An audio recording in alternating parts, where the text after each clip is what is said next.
Hello everyone. Welcome to a very special episode of Come Sit at My Table.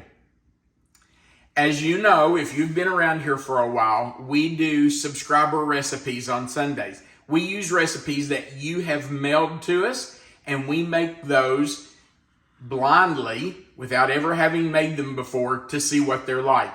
And I'm going to tell you, the recipes you have sent to us have been fabulous. We have made some wonderful dishes from the recipes you've sent us. But today we're taking a little break from our subscriber series because today's a very special day. It was 3 years ago today, October 5th, 2022, that we posted our very first video on YouTube. Now I'm going to be honest and tell you that we thought we were making the videos that we were going to post for our children. We thought we would have a few friends and family members that might join us and watch, but we really never dreamed that we were going to build this community, this family that we have built on Come Sit at My Table. Melissa and I are so grateful for those of you who have come along with us on this journey and have stayed for our videos and shared in our recipes. We are just so thankful for every one of you. Now, because it's our 3rd anniversary of this channel, we're going to go back 3 years and remake that very first video that we did. And I'm just going to be honest with you, it was a mess. I was going to say bad. It was really bad. We had no clue what we were doing. Instead of having the camera, her phone turned horizontally, Melissa had it vertically, so it cut me off right here, and you can't see anything in the video above my eyebrows. Now, in my defense, it doesn't cut you off in the video I recorded, but when we posted it cut you off. But I didn't know. Most of the video, my whole right side is cut off. I didn't know where to stand to get out of her way, so I was in front of the camera way too many times because I didn't know where I should be. It was just almost comical. I did get through the video and I did get the recipe made, but it's just kind of funny. We appreciate the people that hung with us anyway. That's right, we sure do. So we thought we would just go back and redo that very first video. And the first one we posted was for my own chili recipe that I came up with years and years ago. It's a very simple chili recipe, but we think it's delicious. And our friends and family think it's delicious too. So we're going to remake that first video for you, and hopefully it won't be full of so many errors and will be a little better. Now, one thing that has happened in the last 3 years is that we have a cookbook now. You know, when we started 3 years ago, I never would have dreamed that our little channel would lead to us writing a cookbook. But here it is. So if you've purchased our cookbook and you want to turn to page 77, you will find Tom's Sweet and Heat Chili. And that's what we're going to remake today from 3 years ago. Okay, hopefully you have your books out and open, and we can get started. Here we go. This is what you're going to need to make our chili. We're going to start with 3 pounds of ground beef. Now, if you look at this, you can see that part of this is missing. That's because this was a 4.5 pound package, and I've taken off right at 1.5 pounds because Melissa and I are going to use that extra to patty out some hamburger patties, and we will grill cheeseburgers in the next couple of days. You're also going to need a very large onion. Now, I've got some Vidalia onions, and they're not huge. So I used 2 Vidalia onions, and I have chopped those up. And honestly, you can't have too many onions in chili. So put as much as you want. You decide. That's the great thing about cooking. You can always make a recipe your own. Make it the way you like it. The recipe in the book does say 1 large onion, but these aren't very big, so I did 2. You're going to need a pack of chili seasoning. Now, this is a 1.25 ounce package. I really like McCormick brand. That's what I use most of the time, but not always. But you use whatever brand you want. You just need a 1.25 ounce pack of chili seasoning. Then we're going to use 1 teaspoon of chili powder. Now, you might be saying, well, why are you using chili powder if you're using the chili seasoning? Well, because we think it needs to be kicked up just a notch. So we're using 1 teaspoon of the chili powder. Next, you're going to need a 46-ounce can of tomato juice. Melissa and I can our own juice. So I rarely buy a can of tomato juice. If I do, it's almost always Red Gold. I love the Red Gold brand. But we have tomato juice. Now, this is a quart, and it's 32 ounces. We need 46. So I'll use all of this can, this jar, and at least half of this one. And I'm just going to be honest with you, sometimes I put it all in. It doesn't hurt if you want a little extra juice in there, but I'll use all of one and at least half of the other. Then you're going to need an 8-ounce can of tomato sauce.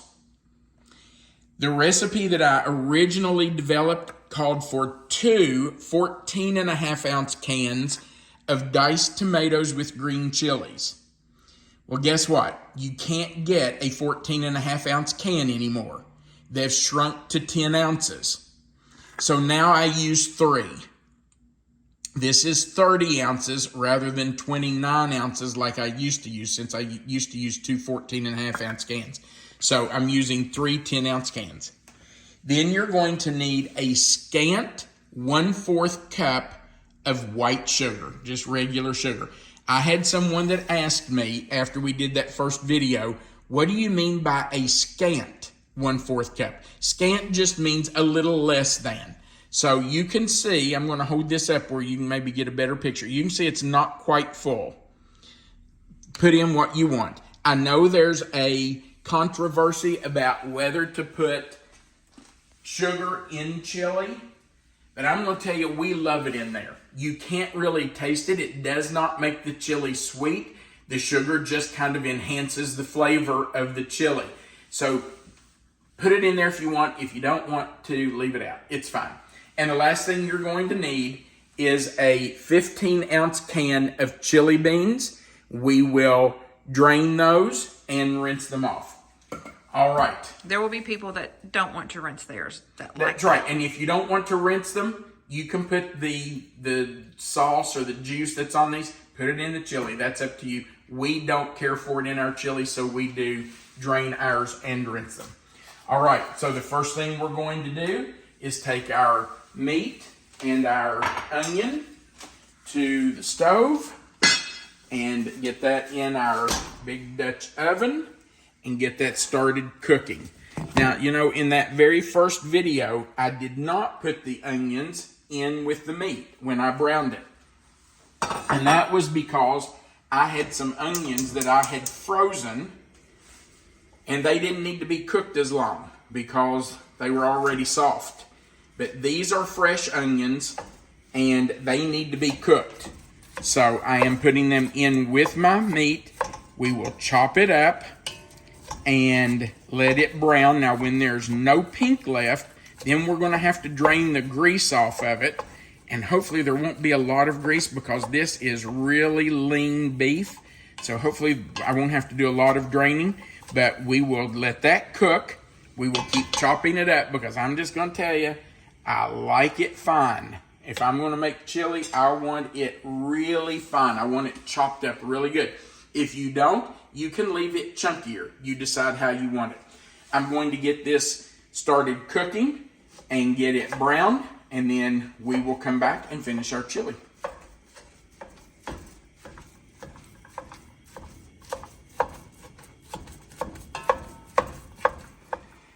Now, one thing I do when I make chili is that I chop up the hamburger as fine as I possibly can.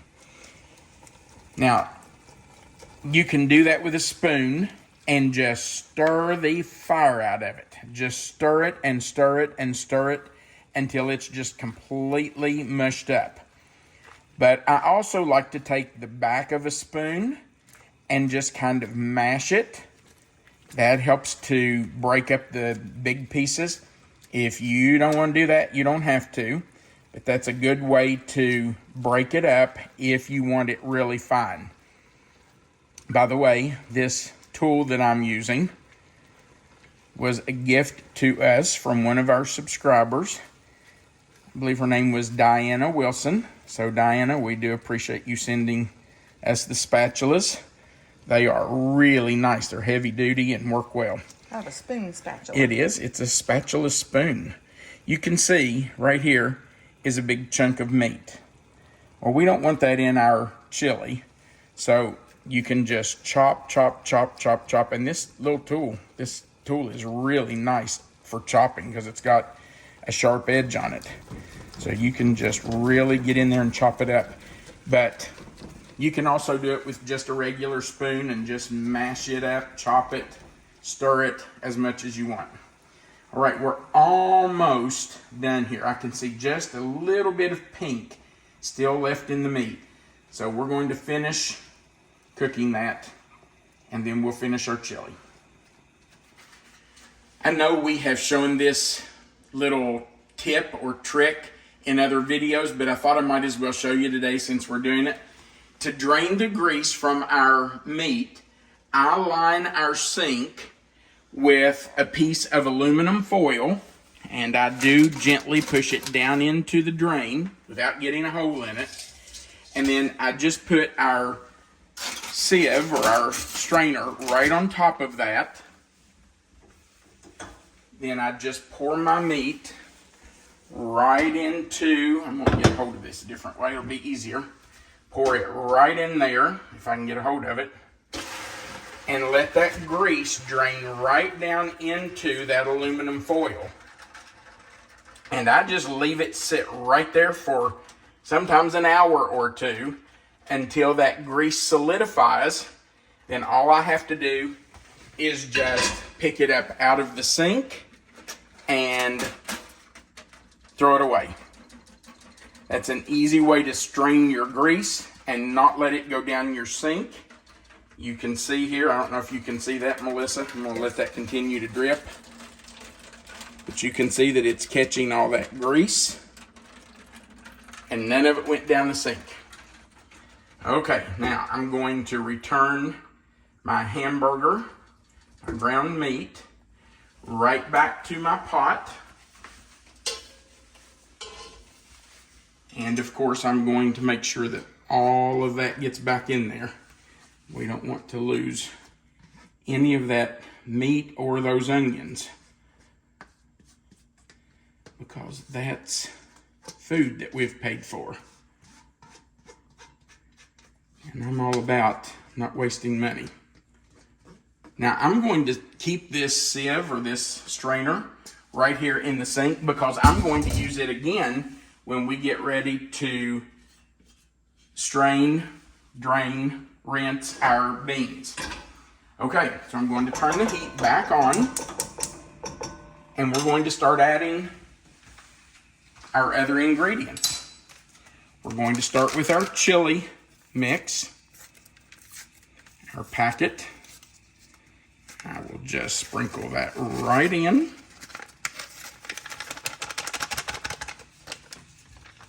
Make sure it's all out of there.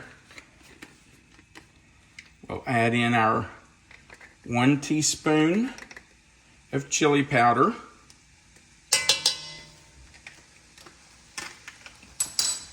We're going to open our tomato juice and pour that in. And you know, I think in that very first video, I used all of both cans of tomato juice, and I may do that today because, yeah, you know what, I'm just going to put it all in. It won't hurt. We like it with a lot of juice. Now, I think I told you earlier in this video that I was going to explain to you why we did chili for our very first video. Well, you know we did it in October. Actually, we made the video right at the end of September, just a few days before we posted the video. So here's what happens every year. Every single year. In about August, middle of August, I start hearing this sweet little voice. Starts out as almost a whisper. And it says, you know, it's almost fall. You know, in the fall, we make chili. You know, it's almost chili time. And by the 1st of September... You mean October? No. By the 1st of September, that voice has gotten even louder. By the end of September, that voice is really loud. And I'm hearing quite often, you know it's fall. You know it's getting cooler. You know it's colder outside. You know, I think it's about time for a pot of chili. I'm not going to tell you who that little voice is, but it's a sweet little voice. Truth is, I have made chili a lot, but you make it more than me. Yeah. So, 3 years ago today, we posted a chili video because Melissa was saying, you know, we ought to do chili. We ought to make chili for our first video, because she was wanting a pot of chili. Guilty. That's how it happened. You all can thank me for the chili recipe. Okay. Now, everything's in but our beans. So, let's go back over to the sink. And I'm just going to dump our beans right in here. We want to make sure all those are out of there. We don't want to lose any. And I'm just going to turn on the water and rinse those beans. There's lots of people cringing, I know right now, but we're That's not okay. crazy about it. Nope, it's how we like it. This is how we do it. If you want to use the sauce off the beans, then absolutely you should do that. But we don't. Okay, so I'm just going to put our beans in. Now I know some people also put pasta in with their chili. Some people put a lot more beans than this. Some people might put 2 cans or 3 cans. That's the good thing about cooking. You make it the way you want. And chili has a lot of wiggle room. It does. All right, that's our pot of chili. Now, we do need to let this heat through. We need to let it cook for a little while, simmer. Truthfully, the longer it sits, the better it gets. It does. And it kind of cooks down. It lets some of that liquid in there evaporate. It concentrates those flavors. So that's what we're going to do. You can eat it right now if you want to. But we think the longer it sits and after it simmers for a little while, it gets even better. So we're going to let this sit here and simmer. And then we'll come back and do a taste test with you.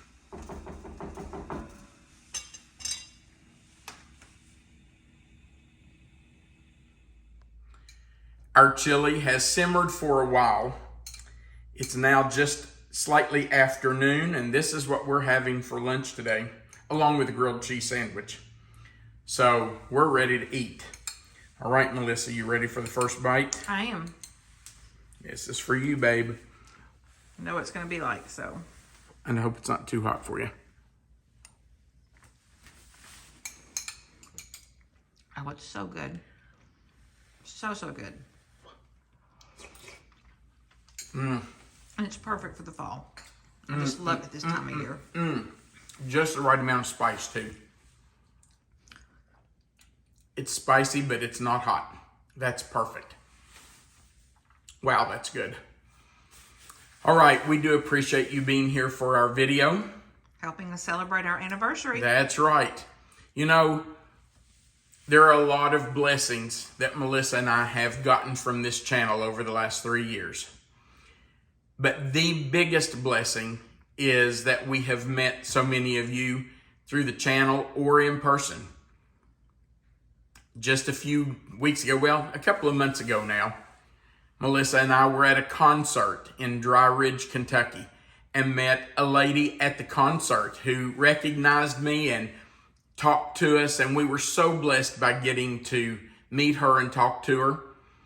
And just a few days after that, we were in Gatlinburg walking down the street, and a lady and her teenage son, his name was Cash, stopped us and said, "Hey, we know you. You're from Come Sit at My Table." And so we got to talk to them. And, you know, that really blesses us that we get to meet so many of you. We do appreciate you being here. Those of you who have been with us from the beginning, thank you for sticking with us. We appreciate that you stuck around even through the learning curve. Yeah, learning curve, bad videos. We do appreciate that you hung in there with us. Right below this video, there's a like button. It looks like a thumbs up. We would appreciate you clicking that. That helps us grow our channel. Also below the video, there's a subscribe button. If you have never clicked that subscribe button, we invite you to do that. That just joins you to our channel. We like to say it gives you a seat at our table. Right beside of that subscribe button is a little notification bell. If you click it in the word all, YouTube will send you a notice every time we put up a new video, which we try to do every Sunday, Wednesday, and Friday. Also, right below this video, you'll find the description box. And in it, it's going to say Tom's Sweet and Heat Chili. If you click anywhere in that box, it will expand. You'll find the written recipe right there. Melissa always types it out for you. And right at the end of that recipe, you'll see the word more. If you click it, that box will expand all the way down. You'll find our mailing address where you can send us recipes if you would like to mail recipes to us for us to consider using on our Sunday subscriber series. Under that, you will find a link to our publisher. It's reformationpublishers.com. If you click on their page or just type in www.reformationpublishers.com and scroll to the bottom, you will find our cookbook and you can order it from them. We would appreciate that. At the very bottom of the page, there's a place for you to leave a comment. And I'm just telling you what a blessing it is for Melissa and me to read your comments. They are so encouraging and so kind, and it really does just spur us on to continue to make videos for you. So we would appreciate you leaving us a comment. Again, thank you for 3 wonderful years.